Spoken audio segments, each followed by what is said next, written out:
2024년 말 대한민국 트로트 판을 뒤흔드는 사건이 발생했습니다. 바로 장구의 신박사진과 감성 천재 빈예서가 함께 꾸민 안동역에서 무대입니다. 무대가 끝나자마자 원곡자 진성이 자리에서 일어나 기립박수를 보는 이 장면은 단순히 노래를 잘했다는 수준을 넘어섰습니다. 시청률 조사기관과 음원 차트가 요동치고 유튜브 조회수는 수백만 뷰를 가뿐히 넘겼습니다. 대중은 왜 이 무대에 이토록 열광했을까요? 단순히 유명한 두 가수가 만났기 때문일까요? 아닙니다. 이 무대에는 우리가 미처 몰랐던, 그리고 전문가들조차 경악하게 만든 치밀한 전략적 절제와 예술적 교감의 비밀이 숨겨져 있습니다. 첫 번째로 우리가 주목해야 할 충격적인 지점은 박서진이라는 아티스트가 보여준 자의 완전한 내려놓음과 예술적 파괴입니다. 박서진 하면 대중의 뇌리에 가장 먼저 스치는 상징은 단연 현란한 제놀림과 무대를 장악하는 장구 퍼포먼스입니다. 이는 단순한 소품을 넘어 그의 정체성이자 그를 오늘날의 위치에 있게 한 가장 강력한 티켓 파워의 원천입니다. 하지만 이번 안동역에서 무대에서 박서진은 그 강력한 무기를 스스로 봉인하는 파격적인 결단을 내렸습니다. 관계자들에 따르면 리허설 현장에서 박서진은 이 곡에서만큼은 장구가 주인공이 되어서는 안 된다. 노래가 가진 기다림의 정서가 먼저여야 한다며 본인의 상징과도 같은 장구 비중을 대폭 줄였다고 합니다. 이는 엔터테인먼트 업계에서 보기 드문 자기 희생적 연출이자 자신의 가장 강력한 무기를 포기함으로써 얻을 수 있는 더 큰 가치를 직관적으로 이해한 천재적 선택이었습니다. 보통의 가수들이 연말 결선이나 큰 무대일수록 자신을 돋보이게 할 장치와 화려한 기교를 추가하는 것과 정반대의 행보를 택한 것입니다. 그는 화려한 장구의 신이라는 안전한 보호막을 걷어내고 오직 생생한 보컬리스트로서 발가 벗겨진 채 무대에 섰습니다. 이러한 결단은 역설적으로 그동안 퍼포먼스에 가려져 있던 그의 목소리가 가진 독보적인 질감과 단단한 발성, 그리고 깊은 애절함을 대중의 심장에 직접적으로 각인시키는 결과를 낳았습니다. 전문가들은 이를 두고 박서진이 자신의 이미지를 스스로 파괴함으로써 단순한 퍼포머를 넘어선 진정한 가객으로 거듭난 역사적 전환점이라고 입을 모아 평가합니다. 이는 곧 그가 가진 장구라는 도구가 실은 그의 재능을 제한하고 있었을지도 모른다는 놀라운 가설을 증명한 셈입니다. 두 번째로 주목할 만한 놀라운 요소는 나이를 잊게 만든 빈예서의 서사적 호흡과 비극적 정서의 승화 신동의 프레임을 깬 예술가의 탄생입니다. 일반적으로 10대 유망주 가수들에게 대중이 기대하는 미덕은 청량함, 기특함, 혹은 어른들의 노래를 곧잘 흉내내는 영리함입니다. 하지만 빈예서는 그 뻔한 프레임을 정면으로 거부하며 무대 위에 섰습니다. 그녀는 안동역에서를 부르며 누군가를 평생 기다려본 사람만이 낼 수 있는 시간의 적칭을 목소리에 담아냈습니다. 이는 단순한 모방이 아닌 삶의 이면에 숨겨진 근원적인 슬픔을 이해하는 자만이 도달할 수 있는 경지였습니다. 특히 가사의 마디마디를 끊어치는 소리꾼 특유의 정통 호흡법은 60대 이상의 중장년 관객들조차 내 평생의 하늘 어린아이의 목소리에서 보았다며 눈시울을 붉히게 만들었습니다. 빈예서는 단순히 음정을 정확히 맞추고 고음을 내는 기술적인 소화를 넘어 곡이 품고 있는 공간인 눈내리는 안동역 플랫폼의 고독을 시각적으로 구현해내는 표정 보컬을 선보였습니다. 가사가 가진 무게감을 견뎌내는 그녀의 눈빛은 무대 전체의 온도를 낮으면서도 관객의 가슴 속에는 뜨거운 불을 지폈습니다. 비평가들은 이를 정서적 공명이라 칭하며 빈예서가 소리를 다루는 방식이 이미 성인 보컬리스트의 깊이를 초월했다고 분석합니다. 현장에서 그녀를 지켜본 음악 감독은 예서 양은 노래를 부르는 것이 아니라 노래 속의 인물이 되어 그 시간을 살고 있었다라고 증언했습니다. 이는 단순한 신동의 영역을 완전히 이탈한 것으로 곡의 정서를 세포 단위로 체화한 프로페셔널의 경지를 증명한 것입니다. 원곡자 진성이 무대 직후 감정에 북받쳐 이 노래의 새로운 주인을 만난 것 같다는 최고의 찬사를 보낸 것은 결코 과장이 아니었습니다. 그녀의 무대는 트로트가 세대 간이 단절된 장르가 아니라 인간 본연의 슬픔을 공유하는 보편적 예술임을 다시 한번 확인시켜 주었습니다. 더욱 놀라운 사실은 그녀가 보여준 침묵의 힘입니다. 소절과 소절 사이 짧은 휴지기조차 긴장감으로 채우는 그녀의 능력은 청중으로 하여금 노래가 끝난 뒤에도 깊은 여운에서 헤어나오지 못하게 만들었습니다. 세 번째 핵심은 이 무대가 보여준 전술적 편곡의 비밀 비움과 여백의 미학, 그리고 소리의 인류학적 접근에 있습니다.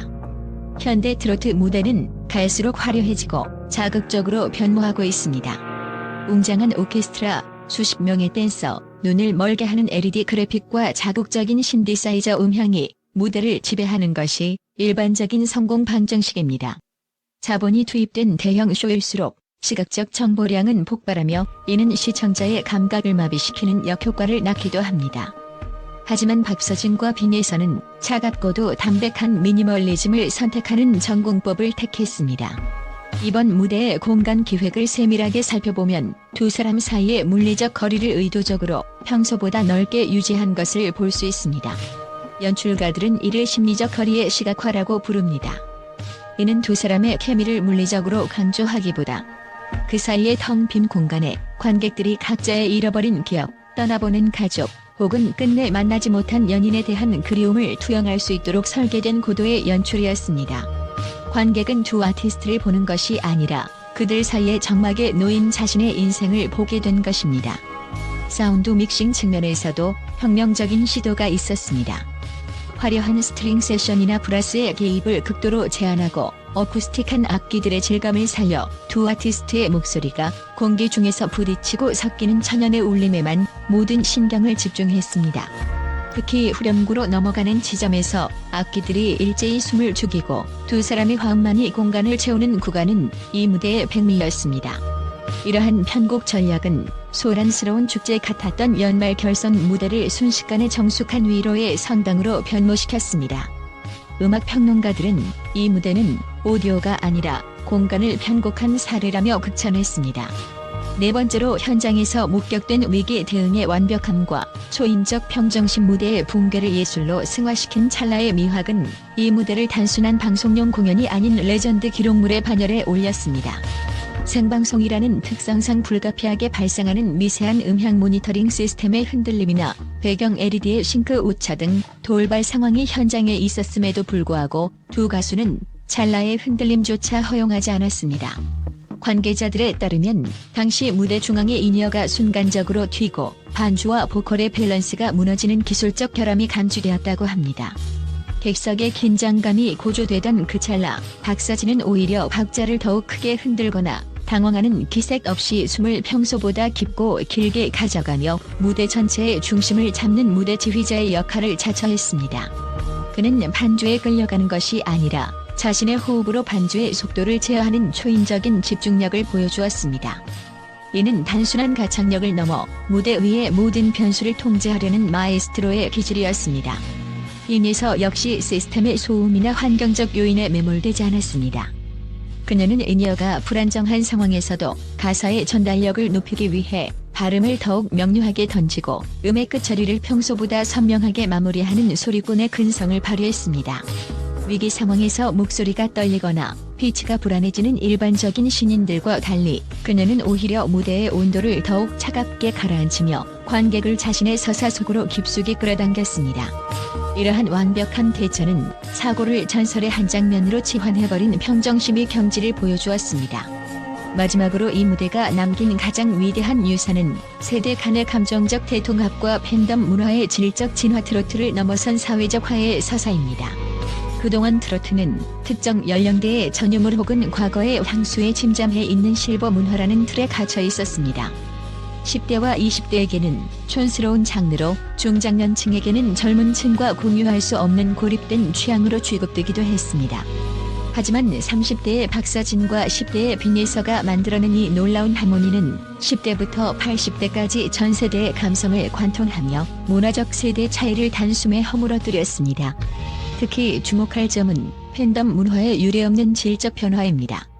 박서진의 거대 팬덤인 별별들은 자신들의 스타가 빛날 기회를 양보하고 빈예서라는 어린 천재를 보조하는 모습에 공격적인 태도를 취하는 대신 오히려 빈예서의 예술적 깊이에 진심 어린 경의를 표했습니다.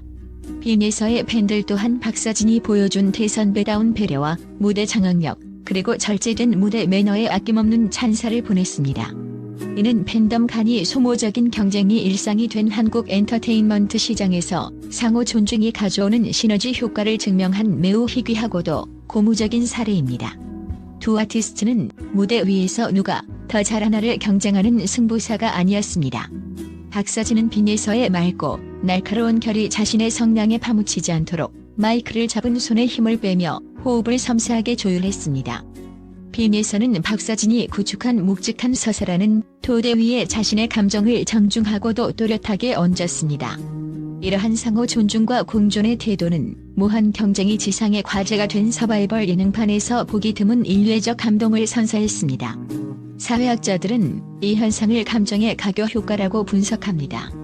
박서진의 세련된 트로트 감각이 젊은 층을 끌어당기고 빈에서의 정통소리 기반 감성이 노년층의 향수를 자극한 뒤 두 목소리가 섞이는 지점에서 세대 간이 보이지 않는 벽이 무너진 것입니다.